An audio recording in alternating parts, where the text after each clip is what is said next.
Hi hello ಎಲ್ಲರಿಗೂ ನಮಸ್ಕಾರ. ಸುದ್ದಿ ಸಾಗರ್ ಈ ಚಾನಲ್ಗೆ ಸ್ವಾಗತ. ರಾಮಾಚಾರಿ ಎಂದಿನ ಸಂಚಿಕೆಯಲ್ಲಿ ಏನಾಗ್ತಿದೆ ಅಂತ ನೋಡ್ಕೊಂಡು ಬರೋಣ ಬನ್ನಿ. ಅದಕ್ಕೆ ಮೊದಲು ಯಾರೆಲ್ಲ ನನ್ನ ಚಾನಲ್ಗೆ ಸಬ್ಸ್ಕ್ರೈಬ್ ಮಾಡಿಲ್ವೋ ಈ ಕೂಡಲೇ ಸಬ್ಸ್ಕ್ರೈಬ್ ಮಾಡ್ಕೊಳ್ಳಿ. ಚಾರು ಮಾನ್ಯತಾಳ ಮನೆಗೆ ಬಂದು ಬಾಗಿಲಲ್ಲಿ ನಿಂತಾಗ ಅದನ್ನು ನೋಡಿ ಮಾನ್ಯತಾ, ಬೇಬಿ ಯಾಕೆ ಹಾಗೆ ನೋಡ್ತಿದ್ಯಾ, ಬಾ ಒಳಗೆ ಅಂತ ಕರೀತಾಳೆ. ಆಗ ಚಾರು ಮನಸ್ಸಿನಲ್ಲೇ ಇವಳನ್ನು ನೋಡಿದ್ರೆ ನನಗೆ ಹೊಡಿಬೇಕು ಅನ್ನಿಸ್ತಾ ಇದೆ, ಆದರೆ ಈಗ ಪ್ರೀತಿಯಿಂದ ಮಾತಾಡುವಂತೆ ಡ್ರಾಮಾ ಮಾಡಬೇಕಲ್ಲ, ಎಲ್ಲ ನನ್ನ ಕರ್ಮ ಅಂತ ಮನಸ್ಸಲ್ಲೇ ಅಂದ್ಕೊಂಡು ಮಾಮ್ ಅಂತ ಅಳ್ತಾ ಬಂದು ಮಾನ್ಯತಾಳನ್ನ ಅಪ್ಕೊಳ್ತಾಳೆ. ಆಗ ಮಾನ್ಯತಾ, ಎಷ್ಟು ಸೊರಗಿದೆಯಾ ಬೇಬಿ ಅಂತ ಕೇಳ್ತಾಳೆ. ಆಗ ಚಾರು, ಏನು ಮಾಡೋದು ಮಾಮ್, ನಾನೇ ಆಯ್ಕೆ ಮಾಡಿಕೊಂಡ ದಾರಿ ಅಲ್ವಾ, ಈಗ ಅಲ್ಲಿ ಕಲ್ಲಿದೆ ಮುಳ್ಳಿದೆ ಅಂತ ಹತ್ರ ಏನು ಪ್ರಯೋಜನ, ಎಲ್ಲ ನನ್ನ ಹಣೆ ಬರೆ ಅಂತ ಹೇಳ್ತಾಳೆ. ಆಗ ಮಾನ್ಯತಾ, ನಿನಗೆ ಸ್ವಲ್ಪವೂ ನೋವಾಗಬಾರ್ದು ಅಂತ ನಾನು ಎಷ್ಟು ಪ್ರೀತಿಯಿಂದ ಸಾಕಿದ್ದೆ, ನೀನು ಅಳುವುದನ್ನು ನನಗೆ ನೋಡೋಕ್ಕೆ ಆಗ್ತಾ ಇಲ್ಲ ಅಂತ ಹೇಳ್ತಾಳೆ. ಆಗ ಚಾರು, ನಾನು ಅವತ್ತು ನಿನ್ನ ಮಾತು ಕೇಳ್ದಿದ್ರೆ ನನಗೆ ಇಂಥ ಪರಿಸ್ಥಿತಿ ಬರ್ತಿರಲಿಲ್ಲ ಮಾಮ್, ನಾನು ಈ ರಾಮಾಚಾರಿ ಮಾತಿಗೆ ಮರಳಾಗಿ ಅವನ ಮಾತು ಕೇಳಿಕೊಂಡು ಅವನ ಹಿಂದೆ ಹೋಗ್ಬಿಟ್ಟೆ, ಈಗ ಪಡಬಾರ್ದ ವನವಾಸ ಅನುಭವಿಸ್ತಾ ಇದ್ದೀನಿ, ಸತ್ತು ಹೋಗಿರೋದು ಅವನು, ಆದರೆ ನನ್ನ ಬದುಕು ಈಗ ನರಕದಲ್ಲಿದೆ ಅಮ್ಮಮ್ಮ ಅಂತ ಹೇಳ್ತಾಳೆ. ಆಗ ಮಾನ್ಯತಾ, ರಾಮಾಚಾರಿ ಹೋಗ್ಬಿಟ್ಟ ಅಂತ ಗೊತ್ತಾಯಿತು, ಅವನಿಗೆ ಏನಾಯಿತು ಅಂತ ಕೇಳ್ತಾಳೆ. ಆಗ ಚಾರು, ಆಕ್ಸಿಡೆಂಟ್ ಆಯ್ತಂತೆ ಮಾಮ್ ಅಂತ ಹೇಳ್ತಾಳೆ. ಆಗ ಮಾನ್ಯತಾ ಮನಸ್ಸಿನಲ್ಲಿ, ಸದ್ಯ ಇವಳಿಗೆ ಅದು ಕೊಲೆ ಅನ್ನೋದು ಗೊತ್ತಾಗಲಿಲ್ಲ, ನನ್ನ ಪುಣ್ಯ ಅಂತ ಅಂದ್ಕೊಳ್ತಾಳೆ. ಆಗ ಚಾರು, ನಾನು ತಪ್ಪು ಮಾಡಿಬಿಟ್ಟೆ, ನನಗೆ ಬುದ್ಧಿ ಇಲ್ಲದೆ ಆ ರಾಮಾಚಾರಿನ ಮದುವೆ ಆಗಿ ಹೋಗ್ಬಿಟ್ಟೆ, ಆದರೆ ಈಗ ಆ ಮನೆಯಲ್ಲಿರೋದಕ್ಕೆ ನನಗೆ ಅಸಹ್ಯ ಆಗ್ತಾಯಿದೆ, ನಾನು ಹೋಗಿ ಹೋಗಿ ಆ ಮಿಡಲ್ ಕ್ಲಾಸ್ ರಾಮಾಚಾರಿನ ಯಾಕೆ ಇಷ್ಟಪಟ್ಟನು, ಆ ಮನೆಯವರೆಲ್ಲ ರಾಮಾಚಾರಿ ಇರುವವರೆಗೂ ನನ್ನನ್ನು ಚೆನ್ನಾಗಿ ನೋಡ್ಕೋತಾ ಇದ್ರು, ಆದರೆ ಈಗ ಮನೆಯವರೆಲ್ಲರೂ ನನ್ನನ್ನು ಕೆಲಸದವ್ರ ಥರ ನೋಡ್ತಾ ಇದ್ದಾರೆ, ರಾಮಾಚಾರಿನ ನಂಬ್ಕೊಂಡು ಹೋಗಿದ್ದಕ್ಕೆ ನನಗೆ ಸರಿಯಾದ ಶಿಕ್ಷೆನೇ ಆಗಿದೆ ಅಂತ ಹೇಳ್ತಾಳೆ. ಆಗ ಮಾನ್ಯತಾ, ಹಾಗೆಲ್ಲ ಹೇಳಬೇಡ ಬೇಬಿ, ನಿನಗೆ ನಾನು ಇದ್ದೀನಿ, ಇದನ್ನೆಲ್ಲ ಯಾಕೆ ನನಗೆ ಮೊದಲೇ ಹೇಳಿಲ್ಲ ಅಂತ ಕೇಳ್ತಾಳೆ. ಆಗ ಚಾರು, ನಾನು ನಿನಗೆ ತುಂಬ ಸಲ ಕಾಲ್ ಮಾಡಿ ನನ್ನ ಮನಸ್ಸಲ್ಲಿರೋ ನೋವನ್ನೆಲ್ಲ ನಿನ್ನ ಮುಂದೆ ಹೇಳಿ ಹತ್ತು ಬಿಡಬೇಕು ಅಂತ ತುಂಬ ಸಲ ಅಂದ್ಕೊಂಡೆ, ಆದರೆ ನಿನ್ನ ಪ್ರೀತಿ ಏನು ಅಂತ ಗೊತ್ತಿಲ್ಲದೆ ನಿನ್ನನ್ನು ಬಾಯಿಗೆ ಬಂದ ಹಾಗೆ ಬೈದ್ಬಿಟ್ಟಿದ್ದೆ, ಹಾಗಿದ್ಮೇಲೆ ಯಾವ ಮುಖ ಇಟ್ಕೊಂಡು ನಿನಗೆ ಫೋನ್ ಮಾಡಲಿ ಅಂತ ಹೇಳ್ತಾಳೆ. ಆಗ ಮಾನ್ಯತಾ, ನೀನು ಎಷ್ಟು ಬೈದರೂ ನನಗೆ ಬೇಜಾರಿಲ್ಲ, ನೀನು ನನ್ನ ಮಗಳು, ನಿನ್ನ ಈ ಪರಿಸ್ಥಿತಿಯಲ್ಲಿ ನೋಡ್ತಾ ಇದ್ದರೆ ನನಗೆ ತುಂಬ ಬೇಜಾರಾಗ್ತಾ ಇದೆ ಅಂತ ಹೇಳ್ತಾಳೆ.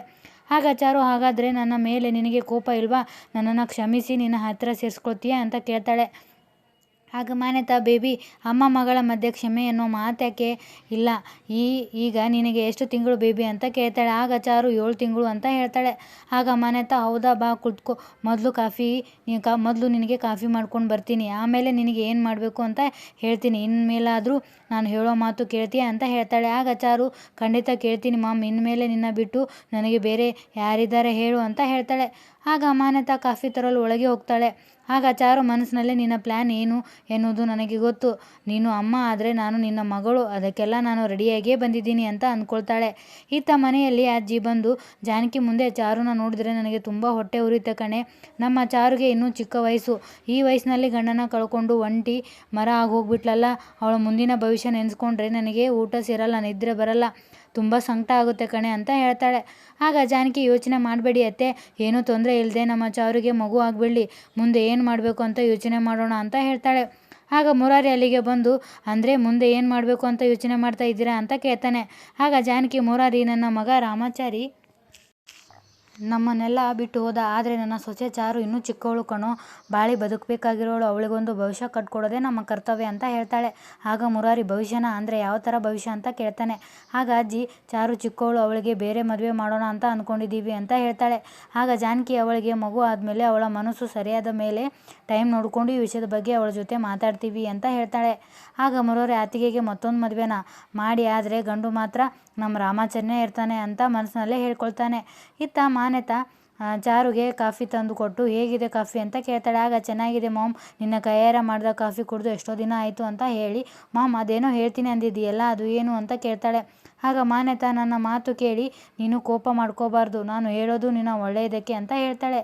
ಆಗ ಚಾರು, ಹೌದು ಮಾಮ್, ನನಗೆ ಈಗ ಅರ್ಥ ಆಗಿದೆ, ನೀನು ನನಗೆ ಒಳ್ಳೆಯದೇ ಮಾಡ್ತೀಯ ಅಂತ, ನೀನು ಏನು ಹೇಳಿದ್ರು ನಾನು ಕೇಳ್ತೀನಿ, ಒಂದು ವೇಳೆ ನೀನು ಸತ್ತು ಹೋಗು ಅಂದರೂ ನಾನು ಸಾಯ್ತೀನಿ ಅಂತ ಹೇಳ್ತಾಳೆ. ಆಗ ಮಾನ್ಯತಾ, ಬೇಬಿ ಸಾಯೋ ಮಾತೆಲ್ಲ ಆಡಬೇಡ, ನೀನು 100 ಕಾಲ ಚೆನ್ನಾಗಿರಬೇಕು, ನಿನ್ನ ಭವಿಷ್ಯ ಚೆನ್ನಾಗಿರಬೇಕು ಅಂದರೆ ನಾನು ಹೇಳಿದ ಕೆಲಸ ಮಾಡಬೇಕು, ಆ ದರಿದ್ರ ರಾಮಾಚಾರಿ ನಿನ್ನನ್ನು ಅರ್ಧದಲ್ಲೇ ಬಿಟ್ಟು ಹೋಗ್ಬಿಟ್ಟ, ಅದಕ್ಕೆ ನಿನ್ನ ಹೊಟ್ಟೆಲಿರೋ ಅವನ ಪಿಂಡವನ್ನು ತೆಗೆಸಿಬಿಟ್ರೆ ನೀನು ಮೊದಲಿದ್ದ ನನ್ನ ಚಾರು ಬೇಬಿನೇ ಆಗಿಬಿಡ್ತೀಯ, ಆಮೇಲೆ ನಿನ್ನ ಲೈಫಲ್ಲಿ ಯಾವುದೇ ತೊಂದರೆ ಆಗೋದಿಲ್ಲ ಅಂತ ಹೇಳ್ತಾಳೆ. ಆಗ ಚಾರು, ಹೌದು ಮಾಮ್, ನನಗೇನು ಈ ಮಗುನು ಇಟ್ಕೊಳ್ಬೇಕು ಅಂತ ಆಸೆನಾ, ಈ ರಾಮಾಚಾರಿನ ಮನಸ್ಸಿನಿಂದ ಕಿತ್ತಾಕಿದ್ದೀನಿ, ಅವನ ಮಗುನು ಯಾಕೆ ನನ್ನ ಹೊಟ್ಟೆಲಿ ಇಟ್ಕೊಳ್ಳಿ, ಇದನ್ನು ತೆಗೆಸಿಬಿಡೋಣ ಅಂತ ಡಾಕ್ಟ್ರನ್ನ ಹೋಗಿ ಭೇಟಿಯಾದೆ, ಆದರೆ ಈಗ ನನಗೆ 7 ತಿಂಗಳಾಗಿದೆ. ಈಗ ನಾನು ಮಗು ತೆಗೆಸೋಕೆ ಹೋದರೆ ನನ್ನ ಪ್ರಾಣಕ್ಕೆ ಅಪಾಯ ಆಗುತ್ತೆ ಅಂತ ಡಾಕ್ಟ್ರು ಹೇಳಿದ್ರು. ಈಗ ನನಗೆ ಮಗುನೂ ಹೆರೋದು ಬಿಟ್ಟರೆ ಬೇರೆ ದಾರಿ ಇಲ್ಲ. ಅವನ ಮಗುಗೋಸ್ಕರ ನಾನ್ಯಾಕೆ ಸಾಯಬೇಕು? ನನಗೂ ನನ್ನದೇ ಆದ ಒಂದು ಜೀವನ ಇದೆ. ನಾನು ಎಂಜಾಯ್ ಮಾಡಿಕೊಂಡು ಬದುಕಬೇಕು. ಅದಕ್ಕೆ ತುಂಬ ಯೋಚನೆ ಮಾಡಿ ಒಂದು ನಿರ್ಧಾರಕ್ಕೆ ಬಂದಿದ್ದೀನಿ. ಇನ್ನು 2 ತಿಂಗಳಲ್ಲಿ ನನಗೆ ಡೆಲಿವರಿ ಆಗುತ್ತೆ. ಹೇಗೂ ಈ ಮಗುನ ಎತ್ಕೊಟ್ಟು ಆ ಮನೆಯವರಿಗೆ ನಿಮ್ಮ ಮಗುನ ನೀವೇ ಇಟ್ಕೊಳ್ಳಿ ಅಂತ ಮಗುನ ಆ ಮನೆಯಲ್ಲೇ ಬಿಸಾಕಿ ನಾನು ನಿನ್ನ ಹತ್ರ ಬಂದುಬಿಡ್ತೀನಿ. ನಾನು ಇವಾಗಲೇ ನಿನ್ನ ಹತ್ರ ಬಂದರೆ ಈ ಮನೆಯವರು ಅವರ ವಂಶದ ಕುಡಿ ನನ್ನ ಹೊಟ್ಟೆಯಲ್ಲಿ ಇದೆ ಅಂತ ನನಗೆ ಏನಾದರೂ ತೊಂದರೆ ಕೊಡ್ಬೋದು. ಆದ್ದರಿಂದ ಅವರ ವಂಶದ ಕುಡಿ ಅವರಿಗೆ ಎತ್ತು ಕೊಟ್ಟು ನಿನ್ನ ಹತ್ರ ಬಂದುಬಿಡ್ತೀನಿ. ಆಗ ನನಗೆ ಯಾವ ಸಮಸ್ಯೆನೂ ಇರಲ್ಲ. ನನಗೆ ಈ ಮಗುನೂ ಬೇಡ, ಮನೆಯವರು ಬೇಡ. ನನಗೆ ನನ್ನ ಮಾಮ್ ಮಾತ್ರ ಸಾಕು. ನನಗೆ ಮಲಗೋದಕ್ಕೆ ನಿನ್ನ ಮಡಿಲೇ ಬೇಕು. ನನಗೆ ನಿನ್ನ ಪ್ರೀತಿ ಅಷ್ಟೇ ಸಾಕು ಅಂತ ಹೇಳ್ತಾಳೆ. ಆಗ ಮಾನ್ಯತಾ ವೆರಿ ಗುಡ್. ಈಗ ನೀನು ಈ ಮಾನ್ಯತಾ ಮಗಳ ಥರ ಮಾತಾಡ್ತಾ ಇದೀಯಾ. ಓಕೆ, ಈ ಮಗುನ ಎತ್ಕೊಟ್ಟು ತಿರುಗಿ ನೋಡಬೇಡ, ನನ್ನ ಹತ್ರ ಬಂದುಬಿಡು. ನಾನು ನಿನ್ನನ್ನು ರಾಣಿ ಥರ ನೋಡ್ಕೊಳ್ತೀನಿ ಅಂತ ಹೇಳ್ತಾಳೆ.